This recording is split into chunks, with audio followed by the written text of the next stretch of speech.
बोलताना या 10 गोष्टींकडे नेहमी लक्ष द्या. मग बघा, लोक तुम्हाला आदर द्यायला लागतील. आपण सगळे रोज बोलतो. आजकाल प्रत्येकाकडे स्वतःचं स्वतंत्र मत आहे. प्रत्येक जण आपलं मत मांडतो आहे, बोलतो आहे. पण प्रत्येकाचं म्हणणं तेवढ्याच सिरियसली ऐकलं जातं का? सगळ्याच लोकांचं बोलणं सारखाच परिणाम देत नाही. एखादी व्यक्ती फक्त 2 शब्द बोलते आणि सगळे एकदम शांत होतात. तर कोणी तासभर बोलला तरी त्याचं कोणी ऐकत नाही. मित्रांनो, फरक शब्दात नसतो तर तो बोलण्याच्या पद्धतीत असतो. आपण काय बोलतो यापेक्षा आपण कसे बोलतो हे जास्त महत्त्वाचं असतं. बऱ्याच वेळा आपण बरोबर असतो तरी लोक आपल्याला चुकीच्या पद्धतीने बोलल्यामुळे चुकीचं ठरवतात. कारण बोलण्यामागची कला आपण शिकलेलोच नसतो. बोलणं म्हणजे फक्त तोंड उघडणं नाही. बोलणं म्हणजे स्वतःची किंमत दाखवता येणं असतं. ज्याला बोलण्याची ही शिस्त असते त्याची वेगळी ओळख तयार होते. तो गर्दीतही वेगळा दिसतो. त्याच्या शब्दांना वजन असतं. त्याच्या शांततेलाही अर्थ असतो. आज आपण बोलण्याच्या अशा 10 गोष्टी पाहणार आहोत, ज्या तुम्ही शिकलात तर लोक आपोआप तुमचा आदर करू लागतील. 1. कोणतीही गोष्ट बोलण्याच्या आधी या 3 गोष्टींचा विचार करा. 1. हे खरं आहे का? आजकाल लोक ऐकीव गोष्टींवर लगेच विश्वास ठेवतात आणि तीच गोष्ट समोरच्याला सांगायला सुरुवात करतात. पण ऐकलेली प्रत्येक गोष्ट खरी असेलच असं नाही. अर्धवट माहिती, अफवा किंवा कोणीतरी सांगितलेली गोष्ट तपासून न पाहता आपण ती पुढे नेली तर त्यातून मोठा गैरसमज तयार होऊ शकतो. कधीकधी एका चुकीच्या वाक्यामुळे एखाद्याची बदनामी होते, नात्यात दुरावा येतो किंवा भांडण होऊ शकतं. म्हणून बोलण्याआधी स्वतःला विचारा, मी जी ऐकीव गोष्ट सांगत आहे त्याबाबत मला पूर्ण खात्री आहे का? जर खात्री नसेल तर शांत राहिलेलंच बरं. कारण विश्वास निर्माण व्हायला अनेक वर्ष लागतात, पण तो तुटायला एक चुकीचं वाक्य पुरेसं असतं. सत्य तपासून, नीट समजून मगच बोला. 2. हे आवश्यक आहे का? आपल्या मनात अनेक विचार येत असतात, पण प्रत्येक विचार बोलून दाखवण्याची गरज नसते. काही गोष्टी बोलल्याने काहीच फायदा होत नाही, उलट वाद वाढतो. उगाच मत मांडून वातावरण खराब करण्यापेक्षा कधीकधी गप्प राहणं जास्त शहाणपणाचं असतं. मी सांगितलंच पाहिजे हा हट्ट सोडा. स्वतःला विचारा, हे बोलल्याने काही सकारात्मक बदल होणार आहे का? जर उत्तर नाही असेल तर ते शब्द मनातच ठेवा. कमी बोललात तर चूकही कमी होते आणि लोक तुमचं बोलणं जास्त गंभीरपणे घेतात. 3. हे कोणाला दुखावणार तर नाही ना? शब्द दिसत नाहीत पण ते मनावर खोल जखम करू शकतात. रागाच्या भरात, मजेत किंवा टोमण्याच्या सुरात बोललेले वाक्य समोरच्याच्या मनात कायमचं जखम करू शकतात. आपण बोलून विसरतो, पण समोरचा ऐकून कधीच विसरत नाही. म्हणून बोलताना समोरच्याच्या भावना लक्षात घ्या. टीका करायची असेल तर तीही शांतपणे आणि आदराने करा. कमीपणा देणं, अपमान करणं किंवा मुद्दाम टोचून बोलणं टाळा. कारण नातं टिकवायचं असेल तर शब्द गोड, स्पष्ट आणि समजूतदार असले पाहिजेत. बोलणं असं असावं की समोरच्याला उभारी मिळावी, त्रास नाही. या 3 गोष्टींचा बोलण्याच्या आधी विचार केला तर तुम्हाला कधीच अपमान सहन करावा लागणार नाही. उलट लोक तुमच्याकडे आदराने पाहू लागतील. 2. योग्य वेळ पाहून बोला. बरोबर बोलणं महत्त्वाचं असतं, पण त्याहून महत्त्वाचं असतं योग्य वेळी बोलणं. चुकीच्या वेळी सांगितलेली खरी वाक्यसुद्धा समोरच्याला त्रास देऊ शकतात. एखादा माणूस आधीच तणावात असेल, मनाने थकलेला असेल आणि त्याच वेळी तुम्ही त्याला त्याची चूक सांगितलीत तर तो ऐकणार नाही. त्याला खूप वाईटही वाटेल आणि तो तुमच्यापासून दूर निघून जाईल. म्हणून बोलण्यापूर्वी आजूबाजूची परिस्थिती बघणं खूप गरजेचं आहे. समोरच्याचा मूड, त्याची अवस्था, त्याची समजून घेण्याची तयारी हे सगळं समजून घ्या.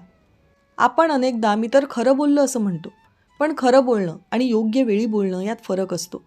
योग्य वेळ साधून बोललात तर साधं वाक्यही प्रभावी ठरतं. चुकीची वेळ निवडली तर मोठं ज्ञानही वाया जातं. अनेक नाती फक्त वेळ न ओळखल्यामुळे तुटतात. थोडं थांबणं, योग्य क्षणाची वाट पाहणं ही शहाणपणाची निशाणी आहे. रागात, दुखावलेल्या मनाने किंवा अहंकारातून लगेच बोलू नका. शांत व्हा, परिस्थिती शांत होऊ द्या, मग बोला. जेव्हा तुम्ही वेळ समजून बोलता तेव्हा लोकांना वाटतं की तुम्ही त्यांच्या भावनांचा आदर करता आणि जिथे आदर असतो तिथे तुमचं बोलणं सहज मान्य केलं जातं. लोकांना जाणवू लागतं की तुम्ही उगाच बोलत नाही तर विचार करून योग्य क्षणीच बोलता. तिथूनच तुमच्या बोलण्याला वजन येतं आणि लोक तुमचं ऐकायला तयार होतात. 3.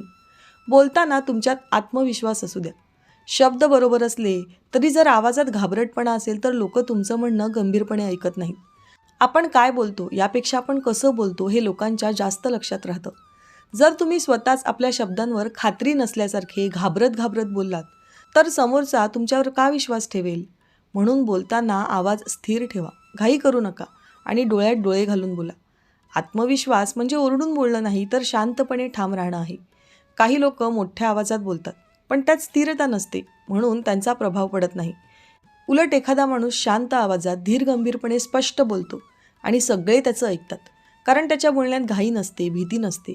अनेकदा आपण चुकलं तर या भीतीने अडखळत बोलतो, पण चुका सगळ्यांकडून होतात. बोलताना आत्मविश्वास असलाच पाहिजे. बोलण्यापूर्वी स्वतःला सांगा की माझं मत योग्य आहे आणि मी ते शांतपणे मांडणार आहे. शरीराची हालचाल, चेहऱ्यावरील भाव आणि आवाज यामध्ये ठामपणा ठेवा.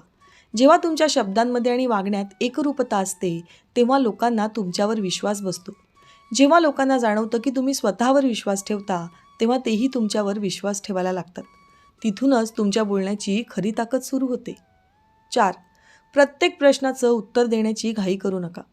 कोणी काही विचारलं की लगेच उत्तर द्यावं असं आपल्याला वाटतं, पण प्रत्येक प्रश्नाला लगेच उत्तर देणं शहाणपणाचं नसतं. काही प्रश्न माहिती मिळवण्यासाठी नसतात, तर तुमची परीक्षा घ्यायला असतात. काही लोक फक्त तुमची मर्यादा तपासतात, तुम्ही किती उघड बोलतात हे पाहतात. अशावेळी सगळं उघड करून सांगितलं तर तुमचीच किंमत कमी होते. शांत राहणं हे देखील एक उत्तर असतं. आता सांगणं योग्य नाही किंवा मला तसंच योग्य वाटलं, इतकं साधं उत्तरही समोरच्याला गप्प करण्यासाठी पुरेसं असतं. प्रत्येक गोष्ट सविस्तर समजावून सांगण्याची गरज नसते. जेव्हा तुम्ही प्रत्येक गोष्टीची सफाई देता, तेव्हा लोकांना वाटतं की तुम्ही काहीतरी चुकता आहात. पण जेव्हा तुम्ही निवडक बोलता, तेव्हा तुमच्यात एक गंभीरपणा दिसतो. तुमचं वैयक्तिक आयुष्य, तुमचे निर्णय, तुमच्या योजना सगळं सगळ्यांना सांगायची गरज नसते. थोडं गुपित ठेवलं की लोक तुमचा जास्त आदर करतात. जास्त खुलासे केले की लोक जज करायला लागतात. म्हणून स्वतःला सवय लावा. प्रश्न ऐका, 2 क्षण थांबा आणि मग ठरवा की उत्तर द्यायचं की नाही. चूप राहणं म्हणजे पराभव नाही, तर ती स्वतःवरची पकड आहे. तुमचं नियंत्रण तुमच्या हातात ठेवा. काय सांगायचं आणि काय नाही हे तुम्ही ठरवा. हळूहळू लोकांना कळेल की तुम्ही उगाच वायफळ बोलत नाही आणि तिथूनच तुमचा मान वाढायला सुरुवात होईल. 5. समोरच्याला समजेल असे त्याच्याच भाषेत उत्तर द्या. आपण अनेकदा आपल्याला जे योग्य वाटतं तेच बोलतो, पण समोरच्याला काय समजतंय हे पाहतच नाही. ही मोठी चूक असते. प्रत्येक माणूस वेगळा असतो, त्याचा स्वभाव वेगळा, विचार करण्याची पद्धत वेगळी. एखादा माणूस भावनेने जास्त विचार करतो, तर दुसरा फक्त तर्काने विचार करतो. जर तुम्ही भावनिक माणसाशी कोरड्या तर्कात बोललात, तर तो तुमचं ऐकणार नाही, आणि खूप व्यावहारिक माणसाशी फक्त भावना मांडल्या तर तोही ते पटवून घेणार नाही. म्हणून आधी समोरच्याला समजून घ्या की तो कसा बोलतो, किती वेगाने बोलतो, मुद्द्यावर बोलतो की गोल गोल फिरवून बोलतो, हे सगळं शांतपणे पहा. मग त्याच्या पद्धतीने तुमचं मत मांडा. याचा अर्थ खोटं वागणं नाही, तर लवचिक होणं आहे. जो माणूस लवचिक असतो तोच नाती टिकवतो. सगळ्यांशी एकाच टोनमध्ये, रागात किंवा एकाच पद्धतीने बोललात तर लोक तुमच्यापासून दुरावतात. समोरच्याला वाटलं पाहिजे की तुम्ही त्याला समजून घेत आहात. आधी ऐका, मग बोला. लोक काय बोलत आहेत यापेक्षा ते कसं बोलत आहेत हे पकडता आलं पाहिजे. त्यांचा मूड, त्यांची बोलण्याची पद्धत, त्यांची गरज समजून घ्या. स्वतःचं मत मांडताना समोरच्याच्या मनापर्यंत पोहोचेल अशा भाषेत बोला. तेव्हा तुमचं बोलणं फक्त ऐकलं जाणार नाही, तर ते मान्यही केलं जाईल. 6. बोलण्यापूर्वी ऐकायला शिका. अनेक लोकांची सवय असते की समोरचा बोलत असताना ते फक्त आपली बोलायची वेळ येण्याची वाट पाहत असतात. ते ऐकतच नाहीत. त्यामुळे समोरच्याला वाटतं की याला माझं काहीच महत्त्व नाही. पण जो माणूस शांतपणे पूर्ण ऐकतो, तो अर्धी लढाई तिथेच जिंकतो. कारण ऐकल्यावरच योग्य उत्तर देता येतं. लोकांना सर्वात जास्त काय हवं असतं, तर त्यांना कोणीतरी मनापासून ऐकावं हेच. तुम्ही जर त्यांना तो मान दिलात, तर तेही तुमचं बोलणं लक्ष देऊन ऐकतात. ऐकताना मोबाईलकडे पाहू नका, चेहरा दुसरीकडे वळवू नका. डोळ्यात डोळे घालून शांतपणे ऐका. समोरच्याचं वाक्य पूर्ण होऊ द्या. मग 2 क्षण थांबा आणि उत्तर द्या. यामुळे तुमचं उत्तर जास्त स्पष्ट वाटतं. अनेक गैरसमज फक्त नीट न ऐकल्यामुळे होतात. ऐकणं म्हणजे सहमत होणं नाही, पण समजून घेणं आहे. जो समजून घेतो तोच प्रभावीपणे बोलू शकतो. लोकांना जाणवतं की तुम्ही त्यांना वेळ देता, त्यांना महत्त्व देता, आणि जिथे महत्त्व दिलं जातं तिथे आदर परत मिळतो. म्हणून चांगलं बोलायचं असेल तर आधी नीट ऐकायला शिका. हे ऐकायला सोपं वाटतं, पण हीच खरी मोठी कला आहे. 7. वादाच्या, अपमानाच्या वेळी लगेच प्रत्युत्तर देऊ नका. थोडं शांत राहा. कोणी आपल्याला कमी लेखलं, टोमणा मारला किंवा सगळ्यांसमोर अपमान केला की आपल्या हातून लगेच आग पेटते. लगेच उत्तर द्यावं, समोरच्याला जागेवर बसवावं असं वाटतं. पण हाच क्षण सगळ्यात जास्त धोकादायक असतो. कारण रागात बोललेले शब्द परत घेता येत नाहीत. उलट उत्तर देऊन त्या क्षणी तुम्ही जिंकलात असं तुम्हाला वाटेल, पण प्रत्यक्षात तुम्ही तुमचीच पातळी खाली आणत असता. अपमान करणाऱ्याला तुमची वाईट प्रतिक्रियाच हवी असते. तो तुम्हाला चिडवून तुमचं संतुलन बिघडवू पाहतो आणि तुम्ही लगेच बोललात की त्याचा उद्देश सफल होतो. शांत राहणं म्हणजे घाबरणं नाही, तर स्वतःवर ताबा ठेवणं आहे. काही अपमान उत्तर देण्याच्या लायकीचेच नसतात. प्रत्येक गोष्टीला प्रतिसाद देणं गरजेचं नसतं. त्या क्षणी तुम्ही शांत राहिलात तर लोकांना तुमचा संयम दिसतो आणि संयम असलेला माणूसच खरा मजबूत असतो.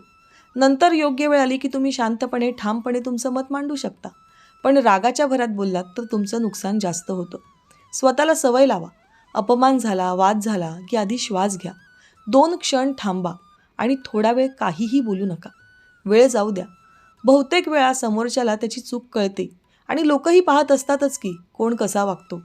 जे शांत राहतात त्यांच्याबद्दल आदर वाढतो. म्हणून वादाच्या, अपमानाच्या क्षणी मौन ठेवा, कारण तेच तुमचं सर्वात ताकदवान उत्तर असू शकतं. 8. प्रत्येक गोष्ट मनावर घेऊ नका. लोक काय बोलतात, काय विचार करतात, कोण काय कमेंट करतो याकडे सतत लक्ष दिलं तर मन कधीच शांत राहणार नाही. लोकांचा प्रत्येक शब्द मनाला लावून घेत बसलात तर तुम्ही स्वतःच स्वतःला त्रास देत राहाल. जगात सगळेच तुमचं कौतुक करणार नाहीत. काही जण मुद्दाम टोमणे मारतील, काही जळतील, काही विनाकारण टीका करतील. पण त्या प्रत्येक गोष्टीला मनावर घेत बसलात तर तुमची ऊर्जा संपलीच म्हणून समजा. लक्षात ठेवा, लोकांचं बोलणं त्यांच्या विचारांचं प्रतिबिंब असतं, तुमच्या किमतीचं नाही. कुणी काही बोललं म्हणून तुमची किंमत कमी होत नाही. मजबूत माणूस तोच जो अनावश्यक गोष्टींकडे दुर्लक्ष करतो. प्रत्येक दगड उचलून बघायचा नसतो. काही दगड तसेच पडू द्यायचे असतात. तुमचं काम, तुमचं ध्येय, तुमचं आयुष्य यावर लक्ष ठेवा. लोकांचं बोलणं 2 दिवसात बदलतं. आज टीका करणारे उद्या कौतुकही करू शकतात. म्हणून स्वतःचा आत्मविश्वास दुसऱ्यांच्या शब्दांवर अवलंबून ठेवू नका. स्वतःला विचारा, ही गोष्ट खरंच इतकी महत्त्वाची आहे का, की मी तिच्यावर माझी मनःशांती खर्च करावी? बहुतेक वेळा उत्तर नाही असंच असतं. म्हणून टेन्शन घेऊ नका. पुढे चला. मन मजबूत ठेवलं तर जगात कोणीही तुम्हाला सहज हलवू शकत नाही. 9. बोलताना तुमच्या मर्यादा स्पष्ट ठेवा. जगात सगळ्यात जास्त गैरफायदा कुणाचा घेतला जातो माहिती आहे का? जो माणूस नाही म्हणू शकत नाही त्याचा. सतत होकार देत राहिलात, सगळ्यांना खुश ठेवण्याचा प्रयत्न केलात तर लोक तुम्हाला गृहीत धरायला लागतात. सुरुवातीला ते गोड बोलतात, पण हळूहळू तुमच्यावरच कामं ढकलतात. तुमचाच वेळ घेतात आणि तुमच्या भावनांची किंमत ठेवत नाहीत. म्हणून आयुष्यात स्वतःच्या मर्यादा स्पष्ट ठेवा. कोणत्या गोष्टी चालतील आणि कोणत्या नाही हे शांतपणे पण ठामपणे सांगा. मला हे पटत नाही, मी हे करू शकत नाही, यासाठी माझ्याकडे वेळ नाही, असं स्पष्ट बोलायला शिका. यात उद्धटपणा नाही तर स्वाभिमान आहे. तुम्ही स्वतःचा आदर केला तरच दुसरे करतील. सुरुवातीला लोकांना तुमचं बदललेलं वागणं खटकेल, पण हळूहळू ते सवय करतील. जो स्वतःची सीमा आखतो त्याच्याशी लोक जपून वागतात. सतत सहन करत राहणं म्हणजे चांगुलपणा नाही, तो स्वतःवर अन्याय आहे. म्हणून हसतमुख राहा, पण कुणालाही तुमच्या छातीवर पाय ठेवू देऊ नका. स्वतःला जपा, कारण तुमचं आयुष्य आणि तुमचा वेळ सर्वात मौल्यवान आहे. 10. कमी बोला पण ठाम बोला. सतत बोलत राहणाऱ्या माणसाचं बोलणं लोक काही वेळाने ऐकणं बंद करतात, कारण जिथे शब्द जास्त असतात तिथे वजन कमी होतं. कमी बोलणं म्हणजे गप्प बसणं नाही, तर शब्द जपून वापरणं आहे. प्रत्येक विषयात उडी मारायची गरज नसते. प्रत्येक वादात मत द्यायचंच असं नसतं. जेव्हा तुम्ही प्रत्येक गोष्टीवर प्रतिक्रिया देत नाही तेव्हा लोकांना वाटतं की हा माणूस विचार करून बोलतो, आणि विचार करून बोलणाऱ्या व्यक्तीला लोक जास्त मान देतात. कमी बोललात की तुम्ही जास्त ऐकता आणि जास्त पाहता आणि जास्त समजूनही घेता. जो समजून घेतो तो चुका कमी करतो. अनेकदा आपण फक्त आपली बाजू सिद्ध करायला बोलत राहतो, पण त्यामुळे आपली किंमत उलट कमी होते. जेव्हा तुम्ही शांत राहून योग्य वेळी 2 ठाम वाक्य बोलता तेव्हा लोक ते लक्षात ठेवतात. कमी शब्दात स्पष्ट बोलायला शिकलात की तुमचा आत्मविश्वास दिसतो. घाईत, रागात किंवा उत्साहात जास्त बोललात तर नंतर पश्चात्ताप होतो. लोकांना मोठी भाषणं नको असतात, त्यांना स्पष्ट आणि थेट बोलणं आवडतं. म्हणून स्वतःला सवय लावा. बोलण्याआधी 2 क्षण थांबा आणि विचार करा, हे खरंच आवश्यक आहे का? जर आवश्यक असेल तरच ठामपणे बोला, नाहीतर शांत राहा. मित्रांनो, बोलणं ही आपल्याला किती साधी गोष्ट वाटते नाही का? पण माणसाचं आयुष्य उभं राहावं किंवा बिघडावं यासाठी शब्दांचा खूप मोठा वाटा असतो. म्हणून बोलताना खरेपणा, बोलण्याची आवश्यकता, भावना, वेळ, ठामपणा आणि मर्यादा या सगळ्या गोष्टी लक्षात ठेवणं खूप गरजेचं आहे. विचार न करता बोललेले शब्द नातं तोडू शकतात, पण मोजून मापून आणि समजून बोललेले शब्द नातं जोडू शकतात. कमी बोला पण खरं बोला, शांत बोला पण ठाम बोला आणि प्रत्येक वाक्य बोलण्याआधी 2 क्षण विचार करा. कारण शब्द एकदा बाहेर गेले की परत घेता येत नाहीत, पण त्यांचा परिणाम मात्र खूप काळ टिकतो. जो माणूस बोलण्याची कला शिकतो तो उत्तम आयुष्य जगू शकतो आणि लोकांच्या मनात आपली जागाही कायम ठेवतो. मित्रांनो, दररोज विविध सकारात्मक विचारांसह आपण भेटत असतो. तुमचे जीवनही असेच सकारात्मक विचारांनी भरून जावो. तुमच्या मनातील सर्व चांगल्या इच्छा आकांक्षा पूर्ण होत. तुम्हाला सुख समृद्धी लाभो ही ईश्वराच्या चरणी प्रार्थना. मित्रांनो, आजचे विचार जर तुम्हाला आवडले असतील आणि ते पटलेही असतील तर कृपया व्हिडिओला लाईक आणि चॅनलला सबस्क्राईब करायला विसरू नका. उद्या पुन्हा भेटूया नवीन विचारांसह. तोपर्यंत धन्यवाद.